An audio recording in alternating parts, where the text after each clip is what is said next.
Ang tuhod, yung bagay sa tuhod. Sige, panoorin mo to. Gusto kong pakinggan mo ang boses ko. To ang ginagawa ko sa buong mundo, 30 minuto. Ama, pagpalain ang 2025 ng kapatid ko, proteksyon at koneksyon sa pamilya.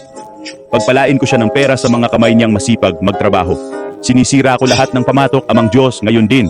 Sakit sa kalamnan, buto, litid sa paa, Akiles tuhod, nawawala sa haplos mo. Bawat buto, litid, kalamnan, ganap na gumaling. Gulugod na ayos, pati liig, lahat buo na ngayon. Sakit na wala, bagong ugnayan sa negosyo at layunin kay Kristo. Sinasabi ko, yan sa pangalan ni Jesus. Amen, amen, amen. O sige, ngayon tingnan mo, pakinggan mo. Suriin mo ang paa, tuhod at liig mo ngayon. Galaw-galaw.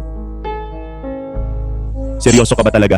Yan ang ginagawa ko sa buong mundo, mahigit 10. Seryoso ka ba? 10-10 milyong tao, Diyos ko. Oo, lumalakad ako kasama ang kapangyarihan ng Diyos. Kaya sikat ako sa mga kumpanya. Nakikita mo ako, nakikita mo ang paa ko. Oo, ikaw, oo, mainit ka ngayon. Oo, mainit at init na init ka. Nakakabaliw, sobrang nakakabaliw. Tingnan mo, ako, hindi ko kailanman sasabihin na ito ang kapatid kong nakilala ko lang dito. Nandito tayo sa Athens, Greece. Athens, Greece. Oo, sabihin mo nga, ano naramdaman mo nung ipinagdasal kita? Ganap, oo, parang bago. Hindi ko alam paano nangyari. Ibig kong sabihin, hindi mo alam paano ipaliwanag, no? Oo. Sobrang kakaiba talaga. Nakakabaliw, no? Oo, nakakabaliw. Naranasan mo na ba ito dati? Hindi. Sa buhay mo? Hindi. Paano nararamdaman mo bukong-bukong tuhod at leeg mo? Mabuti? Napakahusay. Oo, parang bago. Oo, nasa labas na tayo, baby. Tara na. Isa pang pag-ibig.